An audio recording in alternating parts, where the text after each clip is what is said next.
सभी को नमस्कार। अब तक हमने चर्चा की है व्याकरण के प्रकरण के 3 भेदों पर, कारक प्रकरण के 3 भेदों पर, कर्ता, कर्म, कर्ण। कर्ता, कर्म और कर्ण पर हम चर्चा कर चुके हैं, इनकी परिभाषा जान चुके हैं, इसके उदाहरणों पर चर्चा कर चुके हैं, प्रयुक्त होने वाली विभक्ति पर चर्चा कर चुके हैं। अब नेक्स्ट क्या है हमारा संप्रदान। संप्रदान कारक के बारे में जानते हैं। क्या है संप्रदान कारक?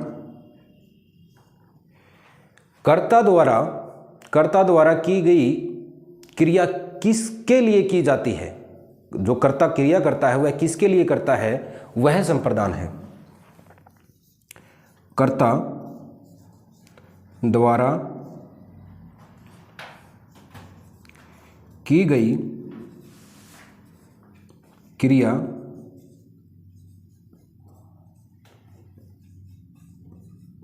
जिसके लिए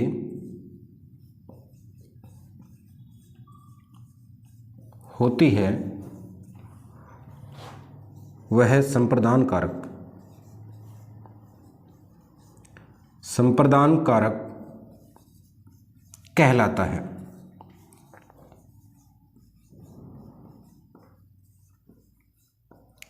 संप्रदान कारक कहलाता है। किसके लिए क्रिया की जाती है? जैसे राजा निर्धन को धन देता है, तो निर्धन क्या है? संप्रदान कारक है। निर्धन में विभक्ति का प्रयोग करेंगे। जिस विभक्ति का संप्रदान कारक में प्रयोग करते हैं वहाँ निर्धन में वो विभक्ति का हम प्रयोग कर लेंगे। कर्ता द्वारा की गई क्रिया जिसके लिए होती है वह संप्रदान कारक होता है। इसको बताने के लिए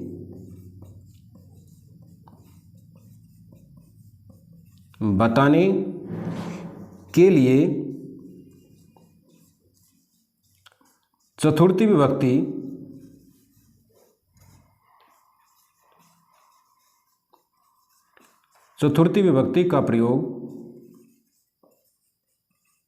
किया जाता है। चतुर्थी विभक्ति का प्रयोग किया जाता है।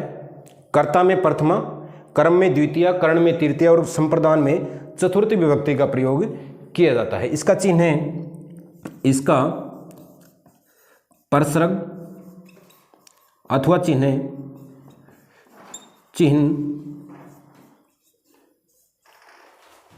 के लिए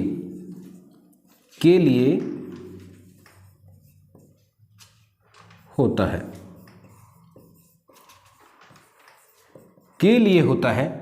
इसका परसर्ग अथवा चिन्ह, परसर्ग को चिन्ह ही बोलते हैं। इसका परसर्ग अथवा चिन्ह क्या होता है? के लिए होता है। के लिए। यथा राम मोहन के लिए पुस्तक देता है। राम देना क्या है? क्रिया। कौन कर रहा है? राम। देना क्या है? क्रिया। कौन कर रहा है? राम। तो राम क्या हुआ? कर्ता। तो राम को बताने के लिए प्रथमा विभक्ति का प्रयोग करेंगे, राम है।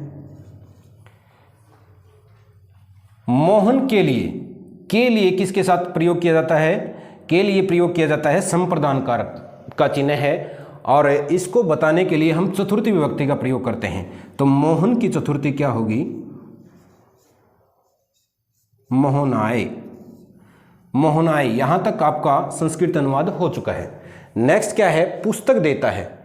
किस देने का फल किस पर पड़ रहा है? पुस्तक। पुस्तक क्या हुई? कर्म। पुस्तकम, तो द्वितीय आएगी, कर्म है तो पुस्तकम ददाति। रामे मोहनाय पुस्तकम ददाति। राम मोहन के लिए पुस्तक देता है। तो जिसके लिए क्रिया की जाती है वहां संप्रदान कारक होता है और इसको बताने के लिए चतुर्थी विभक्ति का प्रयोग किया जाता है। तो मोहन की चतुर्थी क्या है? मोहनाय, रामाय, देवाय, रामाय, बालकाय, छात्राय। तो यह यहाँ चतुर्थी विभक्ति का हम प्रयोग कर लेंगे। नेक्स्ट है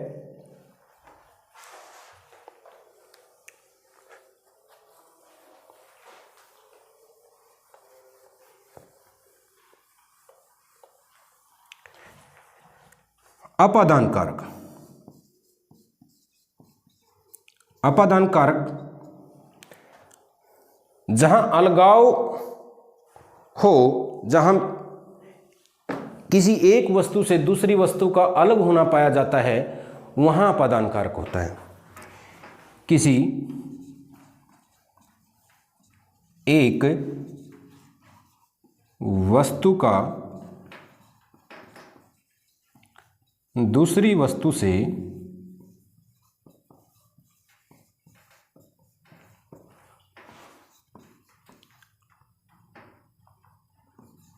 अलग होना पाया जाए,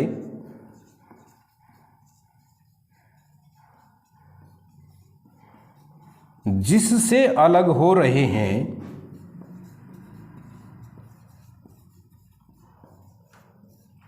अलग हो रहे हैं उसमें अपादान कारक होता है।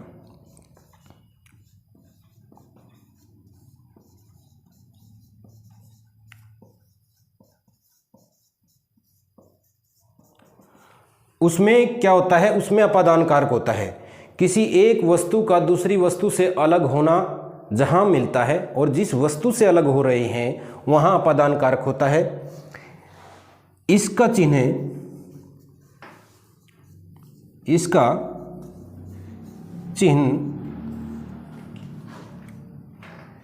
से अलग होना होता है, से अलग होना होता है। इसको बताने के लिए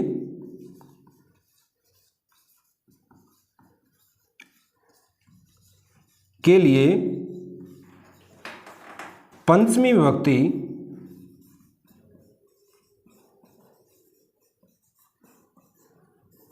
का प्रयोग किया जाता है।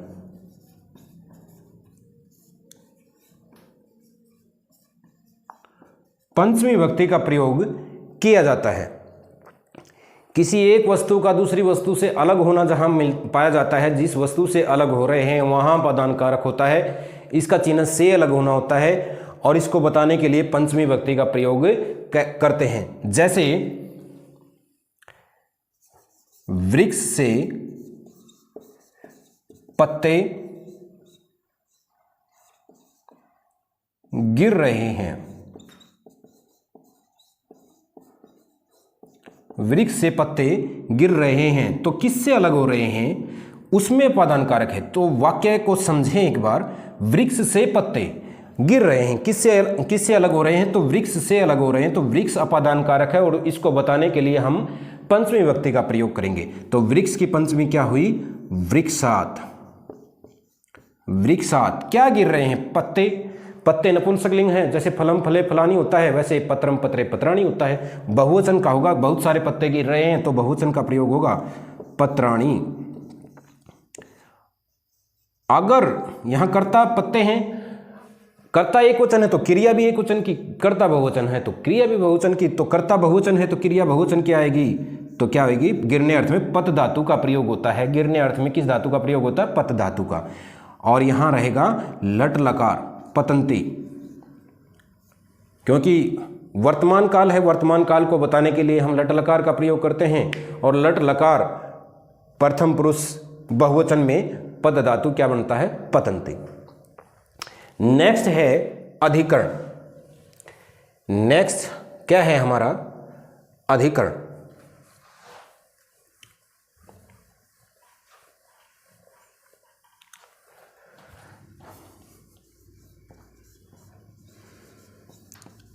अधिकरण, अधिकरण कारक के बारे में जानते हैं।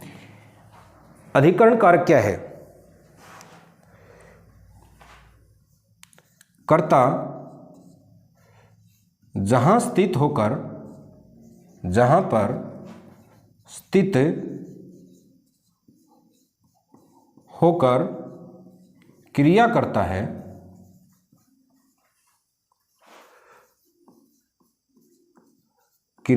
है,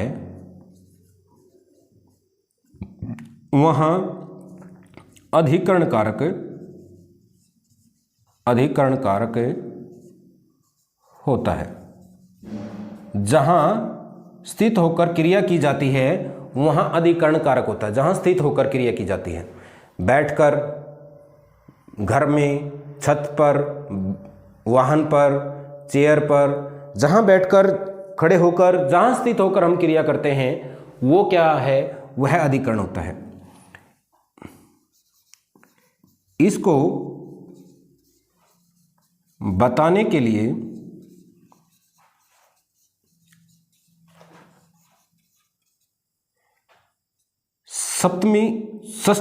सप्तमी विभक्ति का प्रयोग किया जाता है। सप्तमी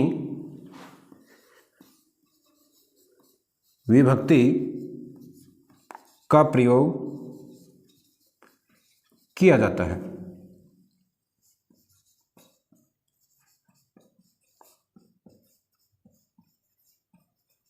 सप्तमी विभक्ति का प्रयोग किया जाता है। इसका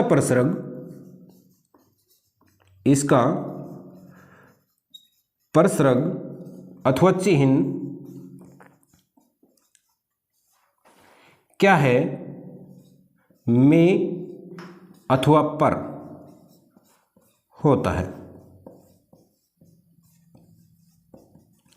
इसका चिन्ह में अथवा पर होता है। दोबारा से देख लेते हैं। अधिकरण क्या है, कर्ता जहां पर स्थित होकर क्रिया करता है वहां अधिकरण कारक होता है। इसको बताने के लिए सप्तमी विभक्ति का प्रयोग किया जाता है। इसका प्रसर्ग अथवा चिन्ह क्या होता है, में पर। जैसे पक्षी पेड़ पर बैठे हैं, पक्षी पेड़ पर बैठे हैं।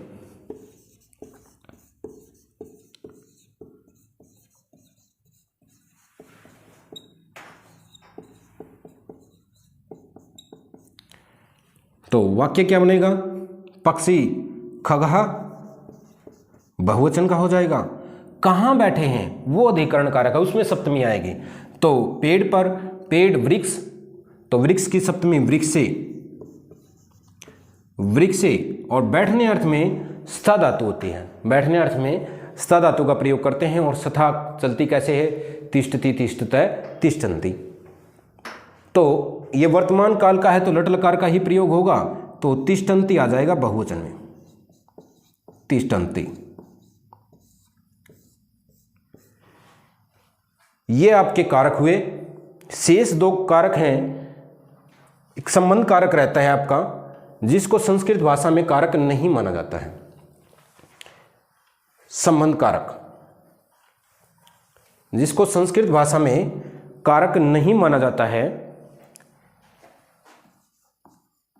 संबंध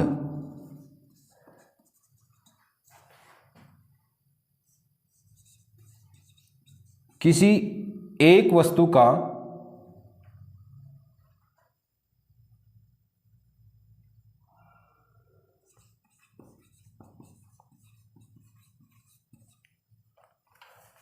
दोबारा से लिखें, वाक्य में स्थित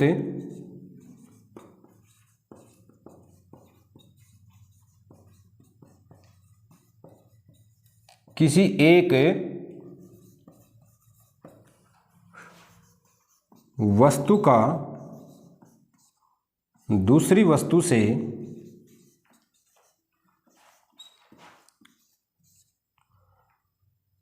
संबंध पाया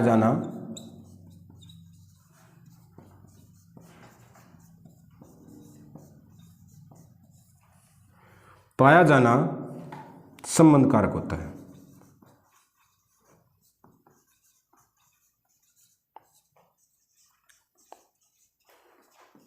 इसमें स्थित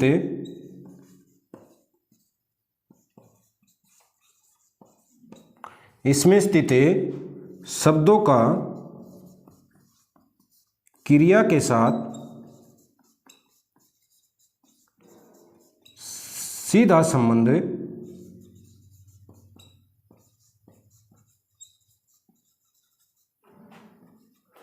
नहीं होता। नहीं होता। इसका चिन्ह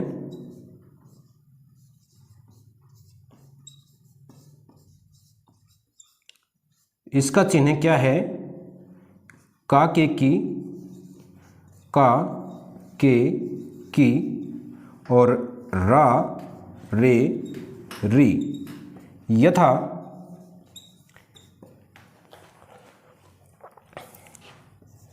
राम मोहन का पुत्र है। यहां है होना क्रिया है, लेकिन इन बाकी शब्दों का होने से कोई सीधा संबंध नहीं है। राम का और मोहन का आपस में संबंध है, राम मोहन का पुत्र है, तो राम है, मोहन से षष्ठी आ जाएगी, मोहन से सुते, राम है मोहन से सुते। इस प्रकार है। फिर है अधिकरण कारक।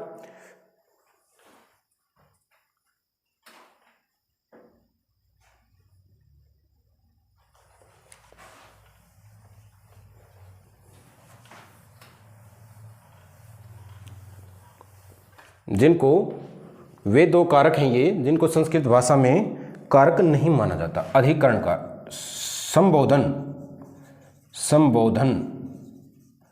संबोधन का अर्थ ही पुकारना होता है। संबोधन का अर्थ ही पुकारना होता है, आवाज लगाना। जब हम किसी को पुकारते हैं, जब हम किसी को आवाज लगाते हैं, संबोधन करते हैं, तो वहां पर क्या होता है? संबोधन कारक होता है। जब हम किसी को पुकारते हैं तो वहाँ संबोधन कारक होता है। संबोधन कारक होता है।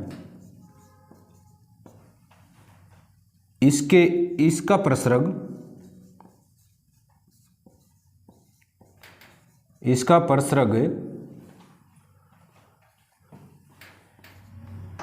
हे रे। इसका प्रसर्ग क्या होता है? इसका प्रसर्ग हे अरे भो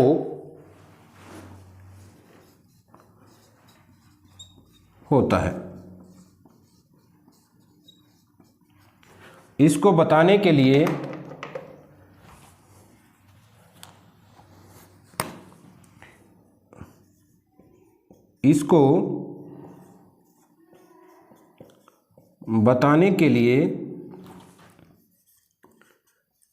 प्रथमा विभक्ति का प्रयोग किया जाता है। प्रथमा विभक्ति का प्रयोग किया जाता है।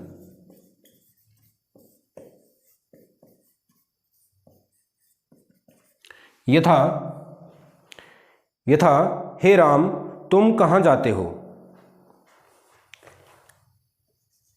हे राम तुम